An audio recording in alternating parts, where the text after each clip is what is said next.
Bonjour à tous, mon nom est François Letarte. Bienvenue sur ma chaîne JDR D30, une chaîne consacrée aux jeux de rôle sur table. Là, ça se peut que mon GPS parle. Je suis en route quelque part. Alors, en fait, un sujet qui m'est popé dans la tête, de quoi je vais peut-être essayer. Je sais pas. Tu sais, des fois, j'ai des idées de même que j'arrive pas à appliquer de toute façon, mais ça me tentait de vous le partager.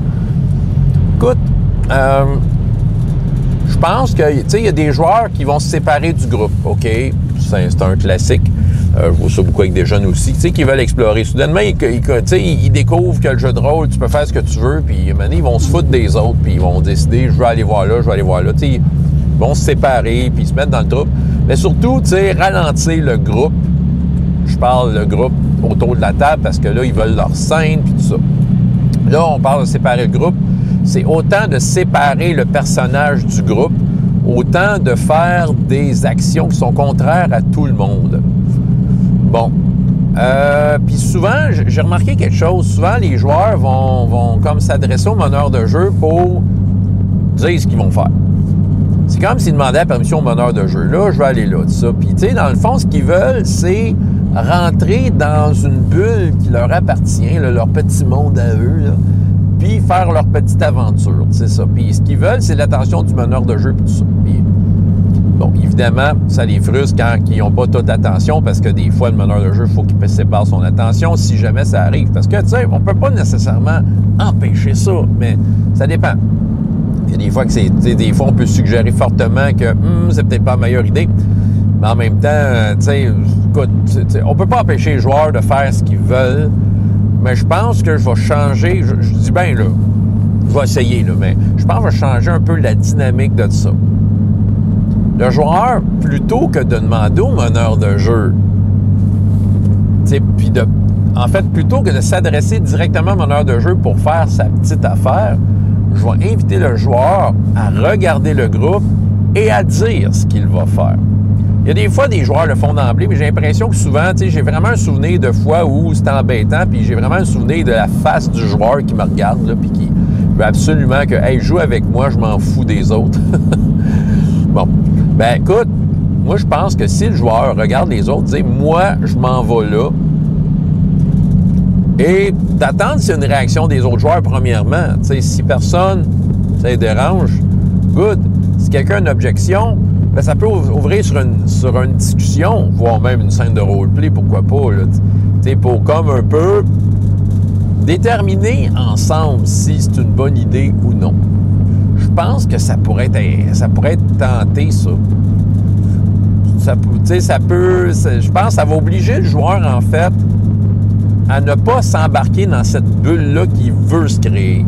De le garder connecté sur l'idée que tu es supposé être dans le même game que les autres. Comme je dis, je vois ça beaucoup avec les jeunes. C'est quelque chose qu'ils ont à apprendre. Probablement que si j'y pense et que j'essaie de faire ça,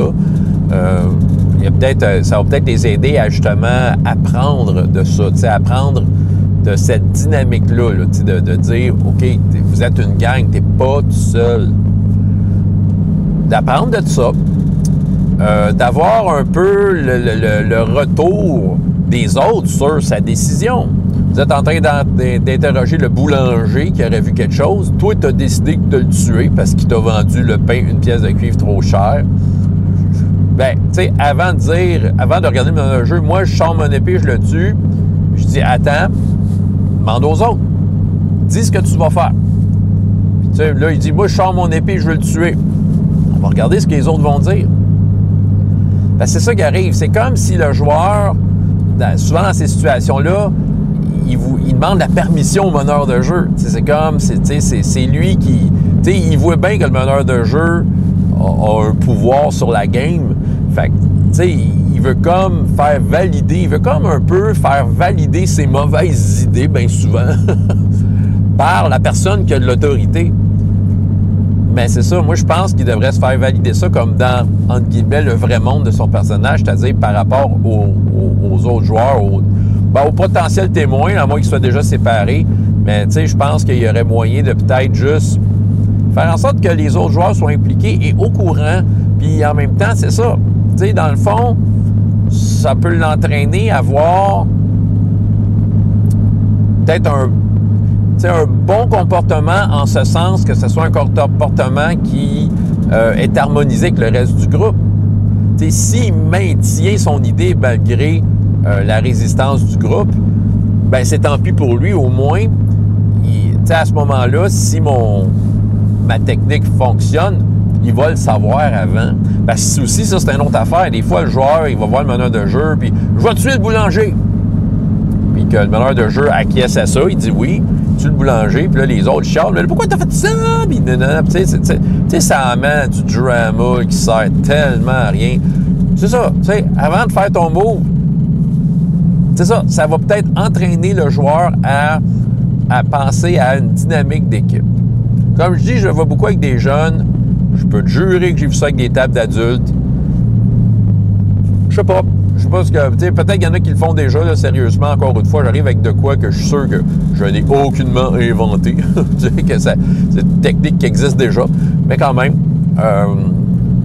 c'est un flash que j'ai eu. Je pensais à toutes ces fois-là où j'étais devant la situation où un joueur, ça allait être emmerdant qu'il se sépare du groupe. Tu sais, que tu savais que ça allait mal virer, tu sais, que justement, il prenait une décision comme tuer un personnage pour rien. Tu sais, il y avait un petit peu... Tu sais, quand tu le sens, des fois, tu le sens là, que ça va mal virer, là, tu sais. Ah, ben c'est sûr, tu peux dire ouais à ça, puis regarder ce que ça donne, puis tout ça. Mais tu sais, ça frustre les autres joueurs de dire... Les autres, il y avait autre chose en tête, puis le cours de l'histoire a complètement pris un 180 degrés à cause d'une décision de joueur qui a été validée par le meneur de jeu. C'est ça. Ça peut être frustrant. Tu sais, je pensais à toutes ces fois-là que c'est arrivé, puis je me dis, moi, je pense que ça devrait être les autres joueurs qui valident l'action. Tu sais, le meneur de jeu, à mon avis, il faut qu'il soit neutre. C'est ça qui arrive, parce que des fois, quand je joue, ça va mal, j'ai pas tendance à être neutre. Tu sais, j'ai tendance à dire, tu sais que c'est une mauvaise idée. Tu sais, c'est comme déjà le diriger vers, bien, ce que tu vas faire, je pense pas que c'est une bonne idée. Tu sais, déjà, comme un peu, sans lui dire non, un peu, comment je pourrais dire, il a enlevé son fun, mais j'ai pas envie que ça soit ma job d'enlever son fun, il faut que ça soit la job des autres. Tu sais, je pense que c'est pas tant d'enlever le fun, oui, c'est sûr, c'est peut-être d'enlever le fun, mais en même temps, c'est d'un peu d'avoir cette ouverture-là, cette discussion-là sur, ben OK, quelles sont les potentielles conséquences. Tu sais, s'il s'ouvre avec les autres joueurs, la discussion s'ouvre, clairement, tout le monde va avoir son opinion sur qu'est-ce qui va arriver. Ça va être un peu ça qui va se discuter d'emblée, sous n'importe quelle forme, mais en gros, ça va être le sujet, ça va être, ben regarde, qu'est-ce qu'on pense qui va arriver? Fait que c'est ça, c'est juste de valider en groupe. Je sais pas, moi je pense que je tenterais le coup. Je tenterais le coup de dire, regarde, tu veux faire ta niaiserie, tu veux te séparer du groupe, tu veux comme aller à l'envers du consensus qui semblait être présent, parle-en aux autres, parle-en pas à moi. Puis quand la décision sera prise, ben, je ferai mon arbitre neutre et j'appliquerai les conséquences de tout ce que tu viens de me proposer là. Voilà. On va essayer ça. Peut-être. En tout cas, je verrai. Mais qu'est-ce que vous en pensez? François Letarte, JDR de 30, et jusqu'à la prochaine fois, il y a autant de plaisir dans la vie que dans les jeux. Au revoir.